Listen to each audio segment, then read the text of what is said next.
New job numbers came out. We added 80,000 jobs, but that barely keeps up with population growth. We're still at 8.2% unemployment, so it's a mixed record. So, of course, what's Romney going to do? Yes, I'm going to beat up Obama over this. Let's watch.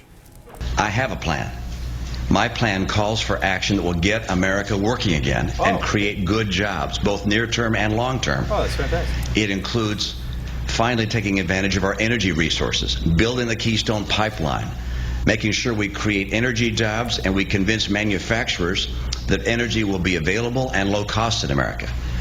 It means opening up new markets for American trade, particularly in Latin America, where the opportunities are extraordinary. It means cracking down on China when they cheat, making sure they don't steal our jobs unfairly. It means bringing our tax rates down, our marginal tax rates down. All right, so let me decode that real quick. Okay, but first, can we just talk about where he's standing? He's standing in what looks like a lawnmower repair shop in Wolfboro, New Hampshire. Wolfboro, New Hampshire is where he's on his vacation. I think that's his own. You think that's his garage?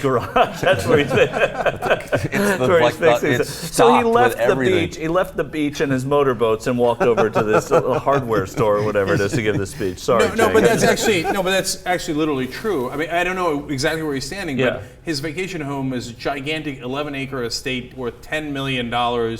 Etc. Right. And he was also talking about how, look, Americans need vacations. Right. They do. And wait a minute. Everyone should take one. Yeah, why don't you just go to your $10 million estate for your vacation? Exactly. I don't get it. Right. Yeah. So they have hardware stores nearby. Yeah, and look, it's okay. He's going to get you all great jobs, so it's going to be fine. Did he say that in the boathouse? I know I asked you this earlier, but was that comment made in the boathouse?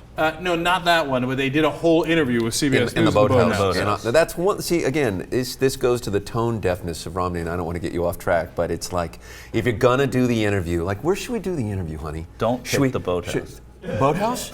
I love the boathouse. Let's do it down there. No, and I was so ashamed because I look at it. It made me think that my boathouse was such a mess. You look, it was neat and organized. And you know what I went right to my boathouse. I have a wheelhouse. I don't have a boathouse. Right. I know what's not in my wheelhouse, and it's a lot. It's a boathouse. The only way that interview would have been more elitist is if they had done it on top of their dressage horse.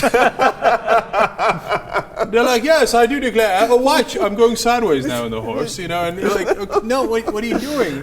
Do it in a go to a diner and do an interview give or me something. a chance to bet Brian that you were going to say within 7 seconds, I do declare. As soon as dressage horse is said, it goes right to I do declare. Well, what else would you say on top of a dressage horse? I hate when they do that. Can you imagine, like, the guy on top of a dressage horse is like, hey, yo, why don't you give me a cheesesteak? No, the person on top of a dressage horse says, I do declare. Yeah, you guys want to go back to the stables? Yeah, no, I think he is saying something like, get me another PBR.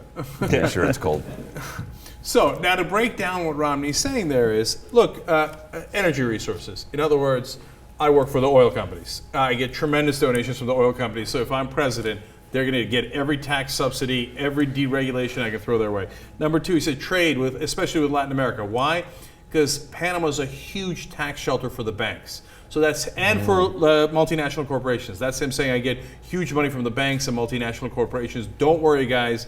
I will give you your Panama trade deal that you want. Number three, he said, oh, China, I can't believe it, etc. That's just, he's literally funded the companies that were the leaders in the field in outsourcing jobs to China. That's just being hypocritical. Yeah. That's nice and easy. And then finally, what's his last policy proposal that he mentions for jobs?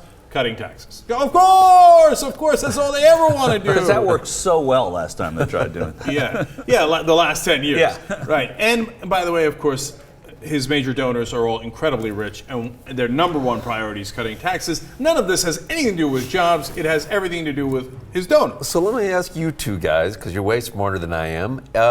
Will that kind of rhetoric hold up till November? Because each one of those things you said is an attack line that goes to the heart of his weakness. His weaknesses. I think so. That's right. Like when you say to him the China thing, for instance. I mean, here's a guy. I mean, the argument is so easily made to diminish him and make him look like he aided and abetted all the jobs. So the question is, will they sustain those attacks? And thus far, I think Cenk agrees that the Obama campaign has been really good about responding to these sorts of things and hammering things home in a way that neither of us predicted they would. And so, yes, I don't think it's going to sustain Romney. It'll sustain him amongst his conservatives to keep talking about taxes in terms of his base. But people are not going to pay attention to it.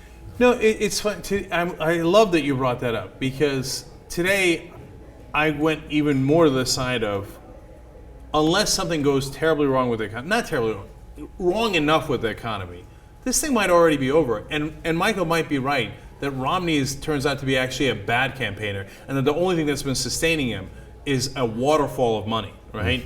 Now, his attack has not come yet.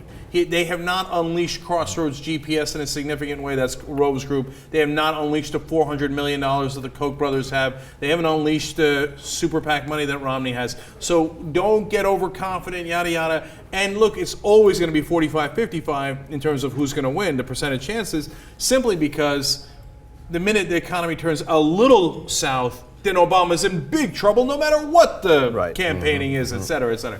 Now, that being said, so far, Obama is kicking his ass. Yeah. And I think he's doing it in a really smart way.